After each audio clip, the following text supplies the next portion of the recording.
노조위원장입니다. 또 아파트 경비원 문제로 또 시끌시끌하네요. 네, 그 입주민 괴롭힘 때문에 아파트 경비원이 이렇게 극단적인 선택을 하는 상황이 발생했는데요. 음성 유서를 남기고 이렇게 스스로 목숨을 끊었다고 합니다. 참 아파트 경비원들의 어떤 열악한 처우, 그리고 존중받지 못하는 어떤 노동, 그로 인해 가지고 여러 가지 문제가 반복되는 것 같은데요.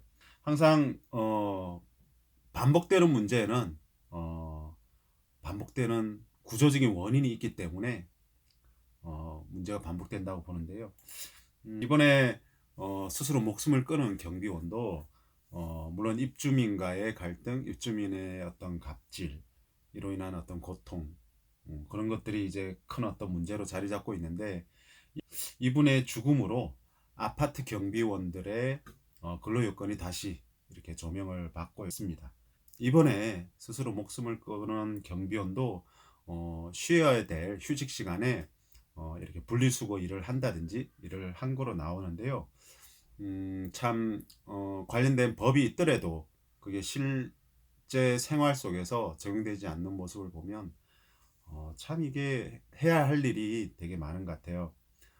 그러면 이 아파트 경비원들이 왜 이렇게 근로 여건이 열악한지를 좀 살펴봤는데요. 우선적으로는 근로기준법에서 그 원인을 찾을 수 있을 것 같아요. 근로기준법 제63조를 보게 되면 이렇게 나옵니다.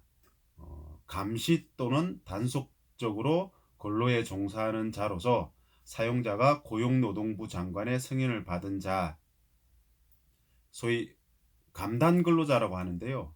감시 또는 단속적 근로를 하는 그런 이제 근로자를 말합니다.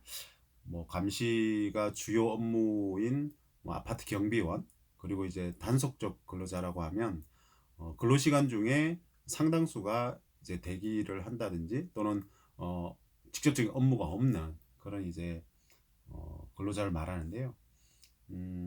이 같은 감당 근로자의 경우에 근로시간, 휴게, 휴일에 관한 규정은 적용되지 않는다라고 되어 있어요.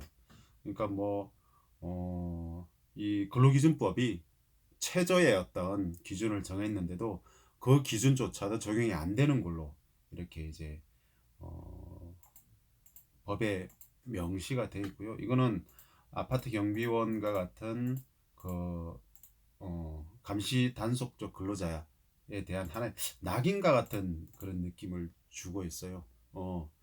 그 감당 근로자는 근로기준법에 온전한 보호를 받지 못한다라는 어떤 그런 메시지를 담고 있는 것 같아요.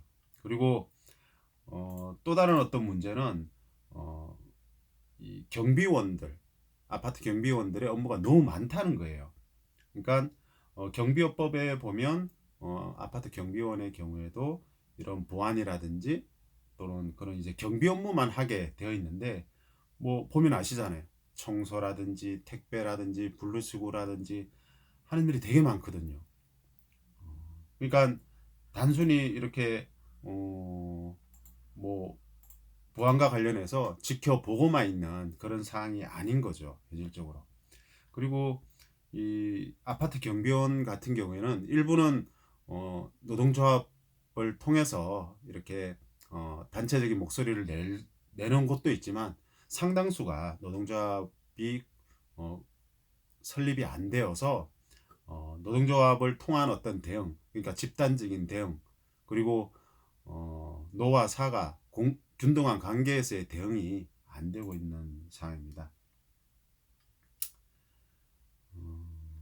그러니까 이런 어떤 여건에서는 아파트 경비원들이 어, 기본적으로 보호받아야 되는 보호망은 어, 매우 얇을 수밖에 없고요. 그리고 이러한 문제도 반복될 수밖에 없습니다. 그래서 노동 존중의 사회가 된다고 하면 이런 아파트 경비원도 분명히 어, 어, 아파트 경비원에 대한 존중도 더 높아질 거고, 이들의 노동에 대한 보호 더욱 탄탄해질 거라고 생각합니다. 그런 어떤 노동 존중이 이루어지는 세상을 위해서 우리 함께 같이 투쟁하시죠. 투쟁!